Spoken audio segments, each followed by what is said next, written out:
Back to my YouTube channel. ಎಲ್ಲರೂ ಹೇಗಿದ್ದೀರಾ friends? ಬೆಳಗ್ಗೆ 11 ಗಂಟೆ ಆಗಿದೆ. ಟೈಮ್ ಕಾಣ್ತಾ ಇದೆಯಾ? ಟೈಮ್ ಇವಾಗ 11 ಗಂಟೆ ಆಗಿದೆ. ಇವಾಗ ಒಂದು ಮೂಲಂಗಿ ಸಾಂಬಾರು ಮಾಡಬೇಕು ಅಂತಿದ್ದೀನಿ. ನಮ್ಮ ಮಂಗಳೂರು ಸ್ಟೈಲಲ್ಲಿ ಹೇಗೆ ಮೂಲಂಗಿ ಸಾಂಬಾರು ಮಾಡ್ತಾರೆ ಅಂತ ಇವತ್ತು ನಾನು ನಿಮ್ಗೆ ತೋರಿಸ್ಕೊಡ್ತೀನಿ. ನೋಡೋಣ, ರೆಡಿಯಾ ನೋಡಲಿಕ್ಕೆ ಸಾಂಬಾರು ಹೇಗೆ ಮಾಡ್ತೀನಿ ಅಂತ? ಅದಕ್ಕೂ ಮೊದಲು ಯಾರೆಲ್ಲ ನನ್ನ ಚಾನಲ್ನ ಸಬ್ಸ್ಕ್ರೈಬ್ ಮಾಡ್ಕೊಂಡಿಲ್ಲ ಸಬ್ಸ್ಕ್ರೈಬ್ ಮಾಡ್ಕೊಂಡು ನೋಡಿ ಫ್ರೆಂಡ್ಸ್. ಪ್ಲೀಸ್ ಸಪೋರ್ಟ್ ಮಾಡಿ ಫ್ರೆಂಡ್ಸ್. ಬನ್ನಿ ಆಗಿದ್ರೆ ಸಾಂಬಾರು ಹೇಗೆ ಮಾಡೋಣ ಅಂತ ಹೇಗೆ ಮಾಡೋದು ಅಂತ ನೋಡೋಣ. ನೋಡಿ ಫ್ರೆಂಡ್ಸ್, ಇದೊಂದು 3 ರಿಂದ 4 ಮೂಲಂಗಿ ತಗೊಂಡಿದ್ದೇನೆ. ಅದರ ಸಿಪ್ಪೆ ಎಲ್ಲ ತೆಗೆದು ನೀಟಾಗಿ ತೊಳೆದು ಸಿಪ್ಪೆ ಎಲ್ಲ ತೆಗೆದು ಒಂದು ಸ್ಲೈಸ್ ಮಾಡಬೇಕು. ಇವಾಗ ಈಗ ಮೂಲಂಗಿ ಎಲ್ಲ 3 ರಿಂದ 4 ಮೂಲಂಗಿ ಸ್ಲೈಸ್ ಮಾಡಿದ್ದೇನೆ. ಈಗ ಒಂದು 2 ರಿಂದ 3 ಹಸಿಮೆಣಸಿನ್ಕಾಯಿ ತಗೊಳ್ಬೇಕು. ಹಸಿಮೆಣಸಿನ್ಕಾಯಿ ಕೂಡ ಖಾರಕ್ಕಿದು, ಅದು ಸಾಂಬಾರು ಪುಡಿ ಹಾಕ್ತೇವೆ, ಅದು ಕೂಡ ಒಂದು ಸ್ವಲ್ಪ ಖಾರ ಇರಲಿ ಅಂತ ಒಂದು 2 ರಿಂದ 3 ಹಸಿಮೆಣಸಿನ್ಕಾಯಿ ಸೀಳಿ ಹಾಕ್ತಿದ್ದೇನೆ. ಈಗ ಇಷ್ಟು ಇದು ರೆಡಿ ಆಯಿತು ಸಾಂಬಾರಿಗೆ ಇದು. ಮತ್ತು ಇದಕ್ಕೆ ನಾವು ಇದರ ಜೊತೆಗೆ ನಾವೀಗ ಬೇಳೆ ನೆನೆಸ್ಬೇಕು ಸ್ವಲ್ಪ. ನೋಡಿ ಫ್ರೆಂಡ್ಸ್, ಇವಾಗ ಮೂಲಂಗಿ ಕಟ್ ಮಾಡಿ ಇಟ್ಕೊಂಡಾದ್ಮೇಲೆ ಇಷ್ಟು ಬೇಳೆನ ನೆನೆಸಿಟ್ಟಿದ್ದೇನೆ. ಒಂದು 2 ರಿಂದ 3 ಇಡಿ, ಅಂದರೆ ಚಿಕ್ಕ ಗ್ಲಾಸಲ್ಲಿ 1 ಗ್ಲಾಸ್ ಅಂತ ಇಟ್ಕೊಳ್ಳಿ. ಅಷ್ಟು ಬೇಳೆನ ನೆನೆಸಿ ಇಟ್ಕೊಳ್ಬೇಕು. ನೀವು ಆಲ್ರೆಡಿ ಈಗ ನೀವು ಸಾಂಬಾರು ಒಂದು 10-11 ಗಂಟೆಗೆ ಮಾಡ್ತೀರಿ ಅಂದರೆ 1 ಗಂಟೆ ಮೊದಲು ಬೇಳೆನ ನೆನೆಸಿ ಇಟ್ಕೊಳ್ಳಿ. ಯಾಕೆಂದರೆ ಇದರಿಂದ ನಿಮಗೆ ಗ್ಯಾಸ್ ಕೂಡ ಸೇವ್ ಆಗುತ್ತೆ ಮತ್ತು ಟೈಮ್ ಕೂಡ ಉಳಿಯುತ್ತೆ. ನಿಮಗೆ ಬೇಗ ಬೇಳೆ ಬೇಯುತ್ತೆ ಇದರಿಂದ. ಈಗ ಈ ಬೇಳೆನ ಕುಕ್ಕರಲ್ಲಿ ಹಾಕ್ತಾ ಇದ್ದೀನಿ. ಬೇಳೆ ಬೇಯಿಸ್ಕೊಳ್ಬೇಕಲ್ಲ, ಕೆಲವರು ಡೈರೆಕ್ಟಾಗಿ ಬೇಯಿಸ್ಕೊಳ್ತಾರೆ. ಆಗ ಬೇಯಿಸ್ಕೊಳ್ಬೇಡಿ, ಗ್ಯಾಸ್ ತುಂಬ ವೇಸ್ಟ್ ಆಗುತ್ತೆ. ನೀವು ಗ್ಯಾಸ್ ಸೇವ್ ಮಾಡಬೇಕು ಅಂತಿದ್ರೆ ಕುಕ್ಕರಲ್ಲಿ ಬೇಯಿಸ್ಕೊಳ್ಳಿ. ನಾನೀಗ ಏನು ಮಾಡ್ತೀನಿ ಅಂದರೆ ಕುಕ್ಕರಲ್ಲಿ ಬೇಳೆ ಹಾಕಿ ಈ ಪಾತ್ರೆಯಲ್ಲೇ ಮೂಲಂಗಿ ಕೂಡ ಹಾಕಿ ಒಟ್ಟಿಗೆ ಬೇಯಿಸ್ತೀನಿ. ಇದರಿಂದ ನಿಮ್ಗೆ ಗ್ಯಾಸ್ ತುಂಬ ಸೇವ್ ಆಗುತ್ತೆ. ಗ್ಯಾಸ್ ಎಲ್ಲ ಜಾಸ್ತಿ ವೇಸ್ಟ್ ಮಾಡಬೇಡಿ. ಗ್ಯಾಸು ನೀರೆಲ್ಲ ಸೇವ್ ಮಾಡಬೇಕಲ್ಲ ಫ್ರೆಂಡ್ಸ್. ಅದರಿಂದ ನೀವು ಒಟ್ಟಿಗೆ ಬೇಯಿಸ್ಕೊಂಡ್ರೆ ನಿಮ್ಗೆ ಅರ್ಧ ಗ್ಯಾಸ್ ಸೇವ್ ಆಗುತ್ತೆ. ನಿಮ್ಗೆ 1 ಗಂಟೆ ಆಗೋದು ಅರ್ಧ ಗಂಟೆಯಲ್ಲಿ ಆಗೋಗುತ್ತೆ. ನೋಡಿ, ಹೀಗೆ ಫುಲ್ಲು ಇದರಲ್ಲಿ ಹಾಕಿ ಇದಕ್ಕೆ ಅಡ್ಜಸ್ಟ್ ಆಗೋ ಒಂದು ಪಾತ್ರೆ ಇಟ್ಕೊಳ್ಳಿ. ಇಲ್ಲಾಂದರೆ ಅಗಲದ ಕುಕ್ಕರಲ್ಲಿ ಇಟ್ಟರೆ ಅಗಲದ ಪಾತ್ರೆ ಇಟ್ಕೊಂಡು ಹಾಕ್ಬೋದು. ಈಗ ಕುಕ್ಕರಲ್ಲಿ ಹೀಗೆ ಬೇಳೆ ಹಾಕಿದ್ದೇನೆ. ಅದರ ಮಧ್ಯದಲ್ಲಿ ಅದನ್ನು ಸ್ವಲ್ಪ ಆ ಕಡೆ ಈ ಕಡೆ ಮಾಡಿ ಮಧ್ಯದಲ್ಲಿ ನೋಡಿ, ಮಧ್ಯದಲ್ಲಿ ಅದನ್ನ ಇಟ್ಟಿದ್ದೇನೆ, ಪಾತ್ರೆ ಇಟ್ಟಿದ್ದೇನೆ. ಈಗ ಅದಕ್ಕೆ ನೀರು ಹಾಕ್ತೇನೆ. ಈಗ ಎಷ್ಟು ಬೇಕೋ ಅಷ್ಟು ಬೇಯಲಿಕ್ಕೆ ಇದಕ್ಕೊಂದಷ್ಟು, ಮತ್ತು ಎಷ್ಟು ಬೇಕೋ ಅಷ್ಟೇ ನೀರು ಹಾಕಿ. ನೀವು ಜಾಸ್ತಿ ನೀರು ಹಾಕಿದರೆ ಬೇಯುವಾಗ ಟೈಮ್ ಹಿಡಿಯುತ್ತೆ ಮತ್ತು ನೀರೆಲ್ಲ ಹೊರಗೆ ಬರುತ್ತೆ. ನೋಡಿ, ಇಷ್ಟು ನೀರು ಹಾಕಿದ್ದೇನೆ. ಈಗ ಇದನ್ನು ಮುಚ್ಚಳ ಮುಚ್ಚಿ ಈಗ ಬೇಯಲಿಕ್ಕೆ ಇಡುತ್ತೇನೆ. ಇದು ಒಂದು 2-3 ವಿಸಿಲ್ ಬಂದರೆ ಸಾಕು. 2-3 ವಿಸಿಲ್ ಬಂದರೆ ಬೇಯುತ್ತೆ.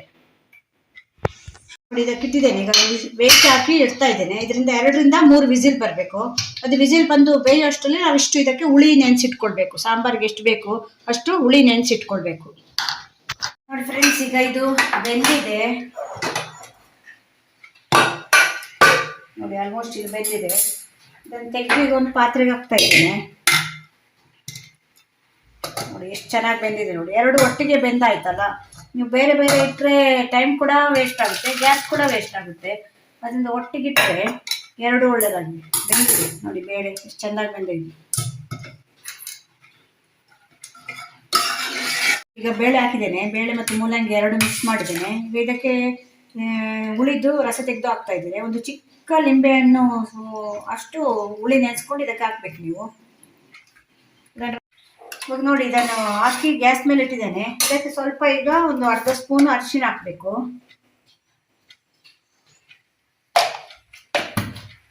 ಅರ್ಧ ಸ್ಪೂನ್ ಅರಿಶಿನ ಹಾಕಿ 1.5 ಸ್ಪೂನು ಉಪ್ಪು ಹಾಕಬೇಕು. ನಾನು ಹೆಚ್ಚಾಗಿ ಕಲ್ಲುಪ್ಪು ಯೂಸ್ ಮಾಡೋದು. ಇದಕ್ಕೆ 1.5 ಸ್ಪೂನು ಕಲ್ಲುಪ್ಪು ಹಾಕಿದ್ದೇನೆ. ಇದು ಮೀಡಿಯಮಲ್ಲಿ ಇಟ್ಕೊಳ್ಳಿ ನೀವು. ಮತ್ತು ಇವಾಗ ಇದಕ್ಕೆ ಮೇಯ್ನ್ ಇಂಗ್ರೀಡಿಯೆಂಟ್ಸ್ ಅಂದರೆ ಇದೆ. ನಾವಿಲ್ಲಿ ಸಾಂಬಾರು ಪೌಡ್ರ್ ಮಾಡ್ತೇವೆ, ಮನೆಯಲ್ಲೇ ಮಾಡಿರೋದು, ಇದು ಅಂಗಡಿಯಿಂದ ತಂದಿದ್ದಲ್ಲ. ಈ ಸಾಂಬಾರು ಪೌಡ್ರು 1.5 ರಿಂದ 2 ಸ್ಪೂನ್ ಹಾಕ್ಬೇಕು ಇದಕ್ಕೆ. ಮತ್ತು ಒಂದು ಚಿಕ್ಕ ತುಂಡು ಬೆಲ್ಲ, ಒಂದಿಷ್ಟು ನಿಮಗೆ ಸಿಹಿ ಬೇಕು ಅಂತಂದರೆ ಒಂದು ಚಿಕ್ಕ ತುಂಡು ಬೆಲ್ಲ. ಮತ್ತು ಟೇಸ್ಟ್ ಕೂಡ ಬರುತ್ತೆ ನಿಮಗೆ ಬೆಲ್ಲ ಹಾಕಿದರೆ. ಸಕ್ಕರೆ ಹಾಕ್ತೀವಿ, ಬೆಲ್ಲ ಹಾಕಿ ಎಲ್ಲ ಹಾಕಿ ಚೆನ್ನಾಗಿ ಮಿಕ್ಸ್ ಮಾಡಬೇಕು ಇದನ್ನು. ನೋಡಿ, ಇದು ಕುದಿ ಬರ್ತಾ ಇದೆ, ಚೆನ್ನಾಗಿ ಕುದೀತಾ ಇದೆ. ಇದು ಕುದಿ ಬರುವಾಗ ಲಾಸ್ಟಲ್ಲಿ ಇದಕ್ಕೊಂದು ಸ್ವಲ್ಪ ಹಿಂಗು ಹಾಕಬೇಕು. ಇದು ಮುದ್ದೆ ಹಿಂಗು ಅಂತ, ಇದು ನಮ್ಮ ಉಡುಪಿಯಲ್ಲಿ ಸಿಗುತ್ತೆ. ಪೌಡ್ರ್ ಹಿಂಗಲ್ಲ, ಮುದ್ದೆ ಹಿಂಗು. ಸ್ವಲ್ಪ ಇಷ್ಟು ಹಾಕಿದರೆ ಸಾಕು, ನಿಮ್ಗೆ ಎಷ್ಟು ಪರಿಮಳ ಇರುತ್ತೆ. ಇದನ್ನು ಸ್ವಲ್ಪ ನೀರಲ್ಲಿ ಕಲಸಿ ಹಾಕಬೇಕು. ಈ ರೀತಿ ನೀರಲ್ಲಿ ಕಲಸಿ 1 ಚಿಟಿಕೆ ಹಾಕಿದರೆ ಸಾಕು, ಅಷ್ಟು ಪರಿಮಳ ಬರುತ್ತೆ. ಪೌಡ್ರ್ ಹಿಂಗಾದರೆ ನಿಮ್ಗೆ ಅಷ್ಟು ಸ್ಮೆಲ್ ಇರೋಲ್ಲ. ಇದು ಒಳ್ಳೆ ಪರಿಮಳ ಇದೆ.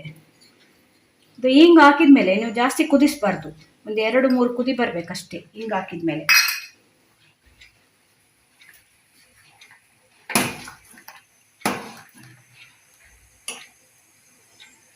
ಈಗ ಕುದಿತಾ ಇದೆ. ಲಾಸ್ಟಲ್ಲಿ ಇದು ಒಳ್ಳೆ ಕುದಿದ್ಮೇಲೆ ಆಫ್ ಮಾಡಿ ಲಾಸ್ಟಲ್ಲಿ ಕೊತ್ತಂಬರಿ ಸೊಪ್ಪು ಹಾಕಿ ಅದ್ರ ಮೇಲೆ. ಈಗ ಸಾಂಬಾರು ರೆಡಿ ಆಯಿತು. ಇದಕ್ಕೊಂದೀಗ ಒಗ್ಗರಣೆ ಕೊಡಬೇಕು. ಇದಕ್ಕೊಂದು ಒಗ್ಗರಣೆ ಕೊಡ್ತಾ ಇದ್ದೇನೆ. ಇದು ಕಬ್ಬಣದೆಲ್ಲ ಆದಷ್ಟು ಒಗ್ಗರಣೆ ಹಾಕಿ ನೀವು, ಒಳ್ಳೆಯದು. ನಮ್ಮ ದೇಹಕ್ಕೆ ಸ್ವಲ್ಪ ಕಬ್ಬಣ ಕೂಡ ಹೋಗ್ಬೇಕಲ್ವಾ, ಅದರಿಂದ ಕಬ್ಬಣದಲ್ಲೇ ಒಗ್ಗರಣೆ ಹಾಕಿ. ನಾವು ಈ ಕಡೆ ಮಂಗಳೂರಿನವ್ರು ಹೇಗೆ ಅಂದರೆ, ನಾವು ತೆಂಗಿನ ಎಣ್ಣೆಯಲ್ಲೇ ಒಗ್ಗರಣೆ ಹಾಕೋದು. ಸಾಂಬಾರೆಲ್ಲ ಮಾಡಿದರೆ ನಾವು ತೆಂಗಿನ ಎಣ್ಣೆಯಲ್ಲೇ ಒಗ್ಗರಣೆ ಕೊಡೋದು. ಈ ಟೇಸ್ಟ್ ಕೂಡ ಒಳ್ಳೇದಿರುತ್ತೆ. ಮತ್ತು ನಮಗೆ ಇದು ಅಭ್ಯಾಸ, ತೆಂಗಿನಕಾಯಿ ಎಣ್ಣೆ ಜಾಸ್ತಿ ಯೂಸ್ ಮಾಡ್ತೇವೆ ನಾವು. ಈಗ ಒಂದು ಅರ್ಧ ಸ್ಪೂನು ಇದು ಸಾಸಿವೆ, ಒಂದು ಅರ್ಧ ಸ್ಪೂನು ಜೀರಿಗೆ, ಮತ್ತು ಒಂದು ಸ್ವಲ್ಪ ಉದ್ದಿನಬೇಳೆ, ಇಷ್ಟು ಒಗ್ಗರಣೆಗೆ ಹಾಕಬೇಕು. ಮತ್ತು ಕರಿಬೇವು ಇದ್ರೆ ಹಾಕ್ಬೋದು. ಕರಿಬೇವು ಖಾಲಿ ಆಗಿದೆ, ಅದರಿಂದ ಹಾಕ್ತಾ ಇಲ್ಲ.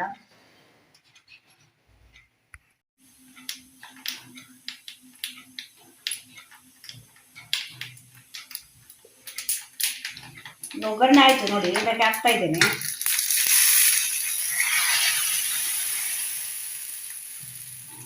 ನೋಡಿ ಒಗ್ಗರಣೆ ಹಾಕಿದೆ. ಬಿಸಿ ಬಿಸಿಯಾದ ರುಚಿಯಾದ ಮಂಗಳೂರು ಸ್ಟೈಲ್ನ ಮೂಲಂಗಿ ಸಾಂಬಾರ್ ರೆಡಿ. ಫ್ರೆಂಡ್ಸ್, ರುಚಿಯಾದ ಮಂಗಳೂರು ಸ್ಟೈಲ್ನ ಮೂಲಂಗಿ ಸಾಂಬಾರ್ ರೆಡಿಯಾಗಿದೆ. ನೀವು ಒಂದ್ಸಲ ಮನೆಯಲ್ಲಿ ಟ್ರೈ ಮಾಡಿ ನೋಡಿ. ಈ ವಿಡಿಯೋ ಇಷ್ಟ ಆದರೆ ಲೈಕ್ ಮಾಡಿ, ಸಬ್ಸ್ಕ್ರೈಬ್ ಮಾಡಿ, ನನ್ನ ಚಾನಲ್ ಸಪೋರ್ಟ್ ಮಾಡಿ ಫ್ರೆಂಡ್ಸ್. ಮತ್ತೆ ಇನ್ನೊಂದು ವಿಡಿಯೋ ತಗೊಂಡು ಮತ್ತೆ ಬರ್ತೀನಿ. Bye friends.